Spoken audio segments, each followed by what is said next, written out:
Hi students, welcome to another class from Avin's Biology. So in the last class we discussed about various adaptations and also the definition for adaptations. And in continuation with that class we'll discuss what are some of the various other adaptations that we can see in organisms. So in last class we discussed about the mammals or the organisms living in colder climates. They have small extremities like ears and limbs to minimize heat loss. The same rule was given by Bergmann. By the scientist named Bergmann. It is called as Bergmann's rule. It is also called as Bergmann's rule. He also said that the organisms or the mammals that live in colder climates have shorter ear and limbs. For what? To minimize heat loss. So heat loss ಯಾವ್ದ್ರಿಂದ ಜಾಸ್ತಿ ಆಗುತ್ತೆ? Years ಮತ್ತೆ limbs ಇಂದ ಜಾಸ್ತಿ ಆಗುತ್ತೆ. So ಹಾಗಾಗಿ ಆ mammals ಎಲ್ಲಿ colder climates ಅಲ್ಲಿ ಇರುತ್ತೋ ಅಂತ ಮ್ಯಾಮಲ್ಸ್ ಅಲ್ಲಿ ಏನಾಗಿರುತ್ತೆ, ಇಯರ್ಸ್ ಮತ್ತೆ ಲಿಮ್ಸ್ ಏನಾಗಿರುತ್ತೆ, ಚಿಕ್ಕದಾಗುತ್ತೆ. ಆ ರೂಲ್ ನ ಏನಂತ ಕರಿತೀವಿ ನಾವು? ಅಲೆನ್ಸ್ ರೂಲ್ ಅಂತ ಕರಿತೀವಿ according to your NCERT book. ಅದೇ ರೂಲ್ ನ ಯಾರು ಕೊಡ್ತಾರೆ? ಬರ್ಗ್ಮನ್ ಕೊಡ್ತಾನೆ. ಸೊ ಹಾಗಾಗಿ ಅದೇ ರೂಲ್ ನ ನಾವ್ ಏನಂತ ಕರಿತೀವಿ? ಬರ್ಗ್ಮನ್ಸ್ ರೂಲ್ ಅಂತ ಕೂಡ ಕರಿತೀವಿ. ಸೊ ಇದೇ ತರ rule there is another rule which is called as Gloger's rule.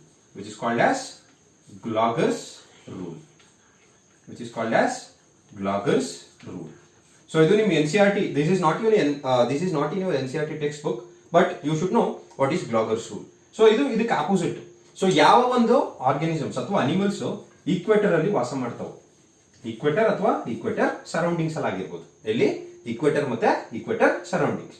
So ಇಂಥ ಆರ್ಗಾನಿಸಮ್ಸ್ ಇಲ್ಲಿ ಈಕ್ವೇಟರ್ ಅಲ್ಲಿ ಏನಾಗಿರುತ್ತೆ, ಟೆಂಪರೇಚರ್ ಜಾಸ್ತಿ ಇರುತ್ತೆ. ಈಕ್ವೇಟರ್ ಅಲ್ಲಿ ಏನಿರುತ್ತೆ, ಟೆಂಪರೇಚರ್ ಜಾಸ್ತಿ ಇರುತ್ತೆ. ಸೊ ಹಂಗಾಗಿ ಈಕ್ವೇಟರ್ ಅಲ್ಲಿ ಇರುವಂತ ಆರ್ಗಾನಿಸಮ್ಸ್ ಏನಾಗಿರುತ್ತೆ, ಒಂದು ಡಾರ್ಕ್ ಫರ್ ಇರುತ್ತೆ ಅಥವಾ ಸ್ಕಿನ್ ಇರುತ್ತೆ. ಸೊ ಅದು ಸ್ಕಿನ್ ಕಲರ್ ಅಥವಾ ಫರ್ ಕಲರ್. ಫರ್ ಅಂದ್ರೆ ಅದ್ರ ಮೇಲೆ ಏನು ಕೋಟ್ ಇರುತ್ತೆ, ಅಂದ್ರೆ ಇದಿರುತ್ತೆ, ಸೊ ಕೂದಲಿರುತ್ತೆ, ಸೊ ಬಾಡಿ ಮೇಲೆ. ಸೊ ಅದನ್ನ ನಾವು ಏನಂತ ಕರಿತೀವಿ? ಫರ್ ಅಂತ ಕರಿತೀವಿ. ಸೊ ಅದ್ರ ಫರ್ ಏನಾಗಿರುತ್ತೆ ಅಥವಾ ಸ್ಕಿನ್ ಏನಾಗಿರುತ್ತೆ, ಡಾರ್ಕ್ ಆಗಿರುತ್ತೆ. ಅಲ್ಲಿ ವಾಸ ಮಾಡುವಂತ organisms the organisms which live around the equator. So equator surroundings ಅಲ್ಲಿ ವಾಸ ಮಾಡುವಂತ ಆರ್ಗಾನಿಸಮ್ಸ್ ಅಲ್ಲಿ ಏನಾಗಿರುತ್ತೆ, ಅದ್ರ ಫರ್ ಅಥವಾ ಸ್ಕಿನ್ ಏನಾಗಿರುತ್ತೆ, ಡಾರ್ಕ್ ಆಗಿರುತ್ತೆ. ಸೊ ಯಾಕಂದ್ರೆ ಇಲ್ಲಿ ಏನಾಗಿರುತ್ತೆ, ಟೆಂಪರೇಚರ್ ಜಾಸ್ತಿ ಇರುತ್ತೆ. ಈ ಟೆಂಪರೇಚರ್ ಜಾಸ್ತಿನ ಅದು ಅಡಾಪ್ಟ್ ಆಗ್ಬೇಕಂದ್ರೆ ಅದ್ರ ಫರ್ ಅಥವಾ ಸ್ಕಿನ್ ಏನಾಗಿರುತ್ತೆ, ಡಾರ್ಕ್ ಕಲರ್ ಇರುತ್ತೆ. ಫಾರ್ ಎಕ್ಸಾಂಪಲ್ ಈಗ ಇದಕ್ಕೆ ಇನ್ನೊಂದು ಎಕ್ಸಾಂಪಲ್ ನಾವು ಹೇಳ್ಬೇಕು ಅಂದ್ರೆ, ಸೊ ಈಗ ನಾವೇನಾದ್ರೂ ಬಿಸಿಲಲ್ಲಿ ಹೋದಾಗ ಯಾವ ನಮ್ಮ ಬಾಡಿ ಪಾರ್ಟ್ ಬಿಸಿಲಿಗೆ ಎಕ್ಸ್ಪೋಸ್ ಆಗುತ್ತೋ ಆ ಬಾಡಿ ಪಾರ್ಟ್ ಏನಾಗುತ್ತೆ, ಡಾರ್ಕ್ ಆಗುತ್ತೆ. ಅಂದ್ರೆ ಒಂದ್ ಸ್ವಲ್ಪ ಡಾರ್ಕ್ ಕಲರ್ ಬರುತ್ತೆ. ಯಾಕೆ ಡಾರ್ಕ್ ಕಲರ್ ಬರುತ್ತಂದ್ರೆ ನಮ್ಮ ಬಾಡಿಲಿ ಮೆಲನಿನ್ ಸ್ಕಿನ್, ನಮ್ಮ ಸ್ಕಿನ್ ಅಲ್ಲಿ ಒಂದು ಪಿಗ್ಮೆಂಟ್ ಇದೆ, that is called melanin. So ನಾವು ಸನ್ಲೈಟ್ ಹೋದಾಗ, ಜಾಸ್ತಿ ಸನ್ಲೈಟ್ ಎಕ್ಸ್ಪೋಸ್ ಆದಾಗ ನಮ್ಮ ಬಾಡಿ ಪಾರ್ಟ್ ಏನಾಗುತ್ತೆ, ಯಾವ ಪಾರ್ಟ್ ಎಕ್ಸ್ಪೋಸ್ ಆಗುತ್ತೋ ಆ ಬಾಡಿ ಪಾರ್ಟ್ ಅಲ್ಲಿ ಏನಾಗುತ್ತೆ, ಮೆಲನಿನ್ ಪಿಗ್ಮೆಂಟ್ ರಿಲೀಸ್ ಆಗುತ್ತೆ. ಸೊ ಆಗ ನಮ್ಮ ಬಾಡಿ ಏನಾಗುತ್ತೆ, ಆ ಪಾರ್ಟ್ ಡಾರ್ಕ್ ಕಲರ್ ಬರುತ್ತೆ. ಸೊ ಅದೇ ಎಕ್ಸ್ಪೋಸ್ ಆಗದೆ ಇರೋ ಪಾರ್ಟ್ ಏನಾಗಿರುತ್ತೆ, ತುಂಬಾ ಲೈಟ್ ಕಲರ್ ಇರುತ್ತೆ. ಸೊ ಇಲ್ಲಿ ಮೆಲನಿನ್ ಏನ್ ಮಾಡುತ್ತೆ, ನಮ್ಮನ್ನ ಸನ್ಲೈಟ್ ಇಂದ ಪ್ರೊಟೆಕ್ಟ್ ಮಾಡುತ್ತೆ. ಇನ್ ದ ಸೇಮ್ ವೇ ಈ ಡಾರ್ಕ್ ಫರ್ ಅಥವಾ ಸ್ಕಿನ್ ಇದ್ದಾಗ ಏನಾಗುತ್ತೆ, ಒಂದು ಹೈಯರ್ ಟೆಂಪರೇಚರ್ಸ್ ಇಂದ ಏನಾಗುತ್ತೆ, ಇದು ಪ್ರೊಟೆಕ್ಟ್ ಮಾಡ್ಕೊಳ್ಳುತ್ತೆ. ಸೊ ಇದಕ್ಕೆ ಬೆಸ್ಟ್ ಎಕ್ಸಾಂಪಲ್ ಅಂದ್ರೆ ನಾವು ಬೇರ್ಸ್ ತಗೋಬಹುದು.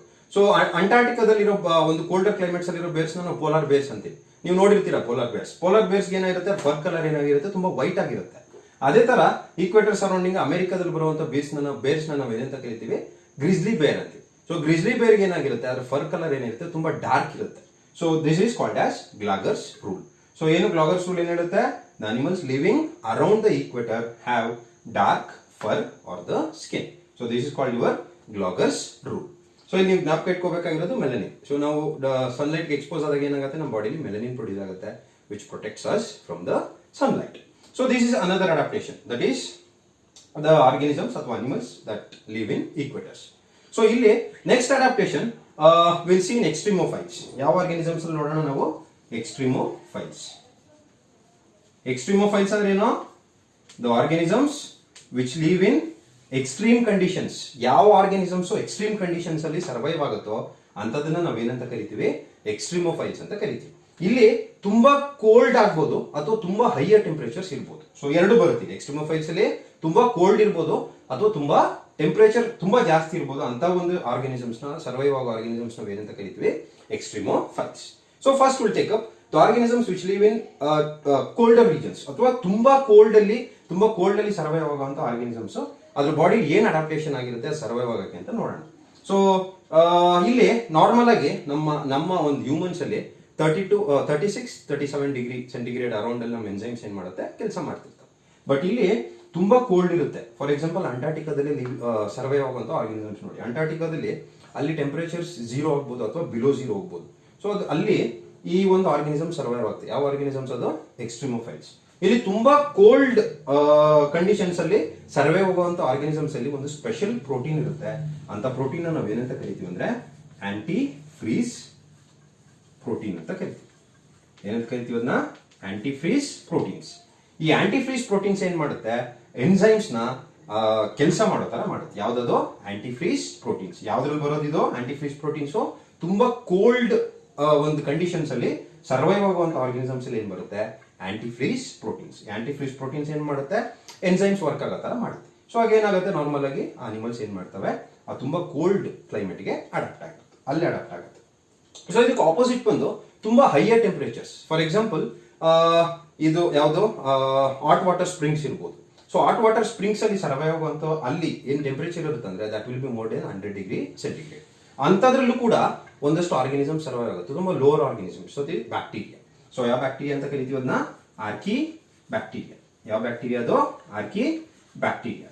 ಸೊ ಅಲ್ಲಿ ಈ ಹಾಟ್ ವಾಟರ್ ಸ್ಪ್ರಿಂಗ್ಸ್ ಅಲ್ಲಿ ಏನಿರುತ್ತೆ ಮೋರ್ ದೆನ್ 100 ಡಿಗ್ರಿ ಟೆಂಪರೇಚರ್ ಇರುತ್ತೆ, ಅಲ್ಲಿ ಆರ್ಕಿ ಬ್ಯಾಕ್ಟೀರಿಯಾಗಳು ಸರ್ವೈವ್ ಆಗುತ್ತೆ. ಸೊ ಯಾವ ತರ ಸರ್ವೈವ್ ಆಗುತ್ತೆ ಅಂದ್ರೆ they have special enzymes which are called thermostable proteins or the enzymes. So enzymes are nothing but proteins. So ಇಲ್ಲಿ ಏನಿರುತ್ತೆ ಅವಕ್ಕೆ? thermostable proteins ಇರುತ್ತೆ. ಯಾವ ಪ್ರೋಟೀನ್ಸ್ ಇರುತ್ತೆ?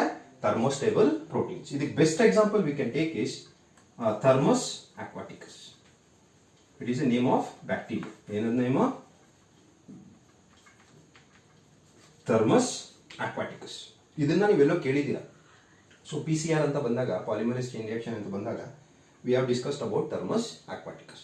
So in thermus aquaticus it lives in hot water springs. ಎಲ್ಲಿರುತ್ತೆ ಇದು? Hot water springs ಅಲ್ಲಿ ಇರುತ್ತೆ. ಇದು it can survive in more than 100 degree centigrade. So ಯಾಕೆ ಅಂದ್ರೆ because it has thermostable proteins. So ಇಲ್ಲಿ there is an enzyme which is called as TAC polymerase. ಯಾವ enzyme ಇರುತ್ತೆ ಇಲ್ಲಿ? TAC polymerase. ಈ ಎಂಜೈಮ್ ನ we use in PCR. So PCR ಅಲ್ಲಿ 3 step ಇದೆ. ಅದರಲ್ಲಿ ಒಂದು ಸ್ಟೆಪ್ ಅಲ್ಲಿ ಎಕ್ಸ್ಟೆನ್ಷನ್ ಅನ್ನೋ ಸ್ಟೆಪ್ ಅಲ್ಲಿ ನಾವು ಏನ್ ಮಾಡ್ತೀವಿ? ಈ ಒಂದು ಟ್ಯಾಕ್ ಪಾಲಿಮರೇಸ್ ನ ಯೂಸ್ ಮಾಡ್ತೀವಿ. ಯಾಕಂದ್ರೆ ಅಲ್ಲಿ ಟೆಂಪರೇಚರ್ ತುಂಬಾ ಜಾಸ್ತಿ ಇರುತ್ತೆ ಆ ಒಂದು ಪ್ರೊಸೆಸ್ ಅಲ್ಲಿ.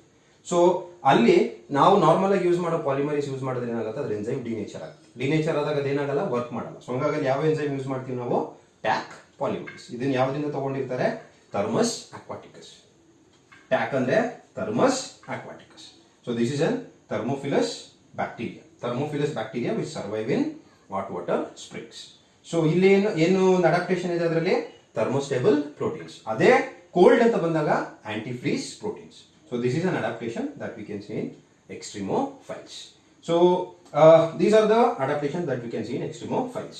So ಅದೇ ತರ behavioral adaptations ಅಂತ ಕರಿತೀವಿ. ಯಾವ adaptations? behavioral adaptations. behavioral adaptations ಅಂದ್ರೆ ತಮ್ಮ behavioral ಏನಾದರೂ ಚೇಂಜಸ್ ಮಾಡ್ಕೊಳ್ಳೋದು. ಯಾವ್ದ್ರಲ್ಲಿ ಚೇಂಜಸ್ ಮಾಡ್ಕೊಳ್ಳೋದು? behavioral. ತನ್ನ ಬಿಹೇವಿಯರ್ ಅಲ್ಲಿ ಚೇಂಜ್ ಮಾಡ್ಕೊಳ್ಳೋದನ್ನ ನಾವು ಏನಂತ ಕರಿತೀವಿ? ಬಿಹೇವಿಯರಲ್ ಅಡಾಪ್ಟೇಷನ್ಸ್ ಅಂತ ಕರಿತೀವಿ. ಸೊ ಇಲ್ಲಿ best example we can take for this behavioural adaptation is crocodile. ಯಾವ್ದನ್ನ ತಗೋಬಹುದು? ಕ್ರೊಕೊಡೈಲ್. ಅಥವಾ ನಾವು ಲಿಸರ್ಡ್ ತಗೋಬಹುದು, garden lizards. So they are poikilotherms. ಏನದು? ಪೈಕಿಲೋಥರ್ಮ್ಸ್. ಏನ್ ಪೈಕಿಲೋಥರ್ಮ್ಸ್ ಅಂದ್ರೆ? These are cold blooded animals. ಏನ್ ಬ್ಲಡೆಡ್ ಅನಿಮಲ್ಸ್ ಅದು? ಪೈಕಿಲೋಥರ್ಮ್ಸ್ ಅಂದ್ರೆ ಕೋಲ್ಡ್ ಬ್ಲಡೆಡ್ ಅನಿಮಲ್ಸ್. ಆ ಕೋಲ್ಡ್ ಬ್ಲಡೆಡ್ ಅನಿಮಲ್ಸ್ ಅಥವಾ ಪೈಕಿಲೋಥರ್ಮ್ಸ್ ಅಂತ ಏನಕ್ಕೆ ಕರಿತೀವಿ? ಅದ್ರ ಬಾಡಿ ಟೆಂಪರೇಚರ್ ಏನಾಗಿರಲ್ಲ, ಕಾನ್ಸ್ಟೆಂಟ್ ಆಗಿರಲ್ಲ. ಅದ್ರ ಬಾಡಿ ಟೆಂಪರೇಚರ್ ಏನಾಗ್ತಿರುತ್ತೆ? ವೇರಿ ಆಗ್ತಿರುತ್ತೆ. ಸೊ ಹಂಗಾಗಿ ನಾವು ಅದನ್ನ ಏನಂತ ಕರಿತೀವಿ? ಪೈಕಿಲೋಥರ್ಮ್ಸ್ ಅಂತ ಕರಿತೀವಿ. ಈ ಪೈಕಿಲೋಥರ್ಮ್ಸ್ ಆ ಬಾಡಿ ವರ್ಕ್, ಆ ಎನ್ಸೈಮ್ಸ್ ವರ್ಕ್ ಆಗ್ಬೇಕಂದ್ರೆ ಅದ್ ಏನ್ ಮಾಡ್ಬೇಕು? ತನ್ನ ಬಾಡಿ ಟೆಂಪರೇಚರ್ ನ ಒಂದು ನಾರ್ಮಲ್ ರೇಂಜ್ ಅಲ್ಲಿ ಮೇಂಟೈನ್ ಮಾಡಬೇಕು. ಸೊ ಈ ಕ್ರೊಕೊಡೈಲ್ಸ್ ನೋಡಿರ್ತೀರಾ ನೀವು ಸಾಮಾನ್ಯವಾಗಿ, ತುಂಬಾ ಅದ್ರ ಬಾಡಿ ಟೆಂಪರೇಚರ್ ಕಡಿಮೆ ಆದಾಗ ಏನಾಗುತ್ತೆ? They get into the sun. ಎಲ್ಲಿ ಹೋಗುತ್ತದೋ? ಸನ್ಗೆ ಹೋಗುತ್ತೆ. ಸೊ ಏನಕ್ಕೆ ಅದನ್ನ ಏನಂತ ಕರಿತೀವಿ ನಾವು? ಬಾಸ್ಕಿಂಗ್ ಅಂತ ಕರಿತೀವಿ. ಸೊ ಎಲ್ಲಿ ಬಿಸಿಲು ಇರುತ್ತೋ ಅಲ್ಲಿ ಹೋಗಿ ಅದು ಬಿಸಿಲು ಕಾಯುತ್ತೆ. So that is called basking. So ಏನಕ್ಕೆ? ತನ್ನ ಬಾಡಿ ಟೆಂಪರೇಚರ್ ಜಾಸ್ತಿ ಮಾಡ್ಕೊಳಕ್ಕೆ. ಸೊ ಅದೇ ತರ ಬಾಡಿ ಟೆಂಪರೇಚರ್ ಜಾಸ್ತಿ ಆದಾಗ ಏನ್ ಮಾಡುತ್ತೆ? They get into shady regions. ಎಲ್ಲಿಗೆ ಹೋಗುತ್ತೆ ಅದು? ಶೇಡ್ಗೆ ಹೋಗುತ್ತೆ. ಶೇಡ್ ಅಂದ್ರೆ ನೆರಳಿರೋ ಕಡೆ ಹೊಟ್ಟೋಗುತ್ತೆ. So in the same way ಇಲ್ಲಿ garden lizards. So garden lizards ನೀವು ನೋಡಿರ್ತೀರಾ, ಸಾಮಾನ್ಯವಾಗಿ ಬಿಸಿಲು ಕಾಯ್ತಿರ್ತವೆ. That is called as basking. ಏನಕ್ಕೋಸ್ಕರ? ಅದ್ರ ಬಾಡಿ ಟೆಂಪರೇಚರ್ ಕಡಿಮೆ ಆದ್ರೆ ಅದೇನ್ ಮಾಡ್ಕೋಬೇಕು? ಜಾಸ್ತಿ ಮಾಡ್ಕೋಬೇಕು. ಅದೇ ತರ ಬಾಡಿ ಟೆಂಪರೇಚರ್ ಜಾಸ್ತಿ ಆದಾಗ ಎಲ್ಲಿಗೆ ಹೋಗ್ತಾವ? ಅವು ನೆರಳಿಗೆ ಹೋಗುತ್ತೆ. So this is called behavioural adaptation. ಏನಂತ ಕರಿತೀವಿ ಇದನ್ನ? Behavioural adaptations. ಸೊ ಇದೇ ತರ there is another adaptation which is a quick response. So physiological adaptation ಒಂದಿದೆ. ಏನ್ ಅಡಾಪ್ಟೇಷನ್ ಅದು? Physiological adaptation. Physiological adaptation. So this is very quick and you might have experienced it. ನೀವು ಯಾವಾಗಾದ್ರೂ ತುಂಬಾ higher altitudes ಹೋದಾಗ, ಎಲ್ಲಿಗೆ ಹೋದಾಗ? Higher altitudes, that is more than 3500 metres. So ಎಲ್ಲಿಗೆ ಹೋಗ್ಬೇಕು? ಎಷ್ಟು ಹೈಟಿಗೆ ಹೋಗ್ಬೇಕು ನೀವು? 3500 ಮೀಟರ್ಸ್. ಇಷ್ಟು ಮೇಲೆ ಎಲ್ಲಾದ್ರೂ ನೀವು ಹೋದ್ರೆ ನಿಮಗೆ ಏನಾಗುತ್ತೆ? We get certain symptoms. ನಮಗೆ ಒಂಥರ ಅನೀಸಿನೆಸ್ ಆಗುತ್ತೆ. ಅನೀಸಿನೆಸ್ ಅಂದ್ರೆ ವಿ ಫೀಲ್ ಲೈಕ್ ವಾಮಿಟಿಂಗ್. ನಮ್ಗೆ ಏನ್ ಅನ್ಸುತ್ತೆ? ನಾವು ವಾಮಿಟಿಂಗ್ ಮಾಡ್ಬೇಕಂತ ಅನ್ಸುತ್ತೆ. ಅದನ್ನ ನಾವ್ ಏನಂತ ಕರಿತೀವಿ? ವಾಮಿಟಿಂಗ್ ಸೆನ್ಸೇಷನ್ ನ ನಾಸಿಯಾ ಅಂತ ಕರಿತೀವಿ. At the same time we feel ಫೆಟಿಗ್. ಏನ್ ಫೆಟಿಗ್ ಅಂದ್ರೆ ಒಂಥರ ಸುಸ್ತಾದಂಗ ಆಗುತ್ತೆ. ಸೊ ನಮಗೆ ವಾಮಿಟ್ ಮಾಡ್ಬೇಕು ಅಂತ ತರ ಅನ್ಸುತ್ತೆ, ಸುಸ್ತಾಗೋ ತರ ಆಗುತ್ತೆ. ಜೊತೆಗೆ ವಿ ಗೆಟ್ ಹಾರ್ಟ್ ಪ್ಯಾಲ್ಪಿಟೇಷನ್ಸ್. ಏನ್ ಹಾರ್ಟ್ ಪ್ಯಾಲ್ಪಿಟೇಷನ್ಸ್ ಅಂದ್ರೆ ನಮ್ಮ ಹಾರ್ಟ್ ಬೀಟ್ ತುಂಬಾ ಜಾಸ್ತಿ ಆಗುತ್ತೆ, ತುಂಬಾ ಫಾಸ್ಟ್ ಆಗುತ್ತೆ. ಸೊ ಅದನ್ನ ನಾವೇನಂತ ಕರಿತೀವಿ? ಹಾರ್ಟ್ ಪ್ಯಾಲ್ಪಿಟೇಷನ್ಸ್ ಅಂತ ಕರಿತೀವಿ. ಯಾವಾಗ ಆಗುತ್ತೆ ಇದೆಲ್ಲ ನಮಗೆ? If you go to altitudes that is more than 3500 metres. So ಯಾಕೆ ಈ ತರ ಆಗುತ್ತಂದ್ರೆ, ಹೈಯರ್ ಆಲ್ಟಿಟ್ಯೂಡ್ಸ್ ಹೋಗ್ತಿದ್ದಂಗೆ ಅಟ್ಮಾಸ್ಫಿಯರಿಕ್ ಪ್ರೆಷರ್ ಏನಾಗುತ್ತೆ? ಜಾಸ್ತಿ ಆಗುತ್ತೆ. ಯಾವಾಗ ಅಟ್ಮಾಸ್ಫಿಯರಿಕ್ ಪ್ರೆಷರ್ ಜಾಸ್ತಿ ಆಗುತ್ತೋ ಆಗ ನಮ್ಮ ಬಾಡಿಗೆ ಆಕ್ಸಿಜನ್ ಸಪ್ಲೈ ಸರಿಯಾಗಿ ಆಗಲ್ಲ. ಯಾವಾಗ ನಮ್ಮ ಬಾಡಿಗೆ ಸರಿಯಾಗಿ ಆಕ್ಸಿಜನ್ ಸಪ್ಲೈ ಆಗಲ್ವೋ ಆಗ ನಮಗೆ ಏನ್ ಸಿಂಪ್ಟಮ್ಸ್ ಬರುತ್ತೆ? ನಾಸಿಯಾ, ಫಟಿಗ್ ಮತ್ತೆ ಹಾರ್ಟ್ ಪ್ಯಾಲ್ಪಿಟೇಷನ್ಸ್. ಸೊ ಇದೆಲ್ಲ ಸಿಂಪ್ಟಮ್ಸ್ ಬಂದ್ರೆ ನಾವು ಅದನ್ನ ಏನಂತ ಕರಿತೀವಿ ಅಂದ್ರೆ ಆಲ್ಟಿಟ್ಯೂಡ್ ಸಿಕ್ನೆಸ್ ಅಂತ ಕರಿತೀವಿ. ಏನಂತ ಕರಿತೀವಿ ಅದನ್ನ? Altitude sickness. So this is very important from your examination point. What is altitude sickness? If we go to heights of more than 3500 meters, we get symptoms like nausea, fatigue and heart palpitations. Such condition we call it as altitude sickness. So ಇದು ನಾನು ಹೇಳಿದೆ ನಿಮಗೆ ತುಂಬಾ quick adaptation ಅಂತ. So it is a physiological adaptation but at the same time quick adaptation. ನಮಗೆ ಏನಾಗುತ್ತೆ? ಇವೆಲ್ಲ ಈ ನಾಸಿಯಾ, ಫಟಿಗ್ ಮತ್ತೆ ಹಾರ್ಟ್ ಪ್ಯಾಲ್ಪಿಟೇಷನ್ಸ್ ಎಲ್ಲ ಏನಾಗುತ್ತೆ? ಒಂದು ಸ್ವಲ್ಪ ಹೊತ್ತಲ್ಲಿ ಕಡಿಮೆ ಆಗ್ಬಿಡುತ್ತೆ. ನಮಗೆ ಮಾಮೂಲಿ ನಾರ್ಮಲ್ ಆಗ್ಬಿಡ್ತೀವಿ. ನಾವು ನಾರ್ಮಲ್ ಆಗ್ತೀವಿ. ಯಾಕೆ ಆಗ್ತೀವಿ ಅಂದ್ರೆ ನಮ್ಮ ಬಾಡಿ ಏನಾಗುತ್ತೆ? ಈ ಒಂದು ಕಂಡೀಷನ್ಸ್ಗೆ ಅಡ್ಜಸ್ಟ್ ಆಗುತ್ತೆ. ಬಟ್ ಯಾವ ತರ ಅಡ್ಜಸ್ಟ್ ಆಗುತ್ತೆ ಅಂದ್ರೆ ಇಲ್ಲಿ ಎಲ್ಲ ಈ ಆಲ್ಟಿಟ್ಯೂಡ್ ಸಿಕ್ನೆಸ್ ಬಂದಾಗ ನಮ್ಮ ಬಾಡಿಲಿ ಏನಾಗುತ್ತೆ? ಸರ್ಟನ್ ಫಿಸಿಯೋಲಾಜಿಕಲ್ ಚೇಂಜಸ್ ಆಗುತ್ತೆ and these changes are important. ಒಂದು, RBC ಪ್ರೊಡಕ್ಷನ್ ಜಾಸ್ತಿ ಆಗುತ್ತೆ. ಏನಾಗುತ್ತೆ? There is increase in RBC production. At the same time ನಮ್ಮ ಬ್ರೀದಿಂಗ್ ರೇಟ್ ಏನಾಗುತ್ತೆ? ಇನ್ಕ್ರೀಸ್ ಆಗುತ್ತೆ. ಏನ್ ಇನ್ಕ್ರೀಸ್ ಆಗುತ್ತೆ? Breathing rate. ನಾವು ಉಸಿರಾಡೋದು ಏನಾಗುತ್ತೆ? ಜಾಸ್ತಿ ಆಗುತ್ತೆ, ತುಂಬಾ ಫಾಸ್ಟ್ ಆಗುತ್ತೆ. ನಾರ್ಮಲ್ ಆಗಿ ಉಸಿರಾಡ್ತಿರ್ತೀವಿ, ಬಟ್ ಇಲ್ಲಿ ಈ ಆಲ್ಟಿಟ್ಯೂಡ್ ಸಿಕ್ನೆಸ್ ಅಥವಾ ಹೈಯರ್ ಆಲ್ಟಿಟ್ಯೂಡ್ಸ್ ಹೋದಾಗ ಏನಾಗುತ್ತೆ? ನಮ್ಮ ಬ್ರೀದಿಂಗ್ ರೇಟ್ ಏನಾಗುತ್ತೆ? ಜಾಸ್ತಿ ಆಗುತ್ತೆ. At the same time RBC production ಏನಾಗುತ್ತೆ? ಇನ್ಕ್ರೀಸ್ ಆಗುತ್ತೆ. ಜೊತೆಗೆ ಇಲ್ಲಿ ಇನ್ನೊಂದಾಗುತ್ತೆ, that is decrease in the binding capacity. Decrease in the binding capacity of hemoglobin.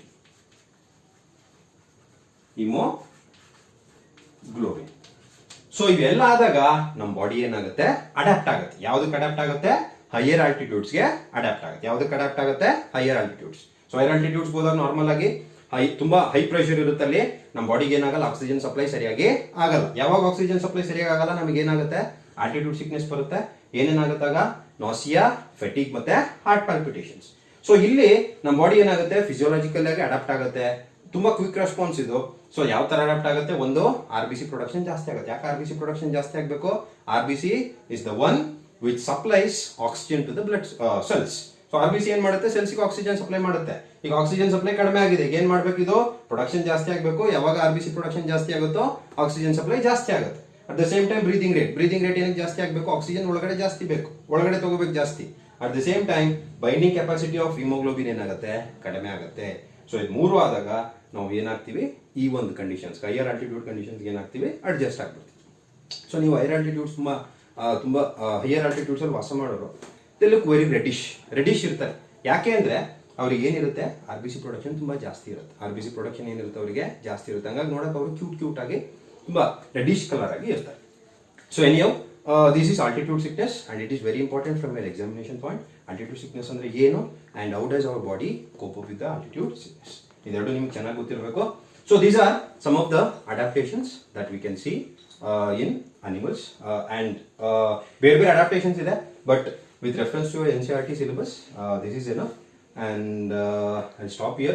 But another thing, ನನ್ನೆಯಿಂದ ಏನೇನು ಹೇಳಿದ್ದೀನಿ ನೆನ್ನೆ ಕ್ಲಾಸಲ್ಲಿ, so you should mention all the things and please post it in the group. So I'll stop here. In the next class we'll discuss with another important video. Thank you.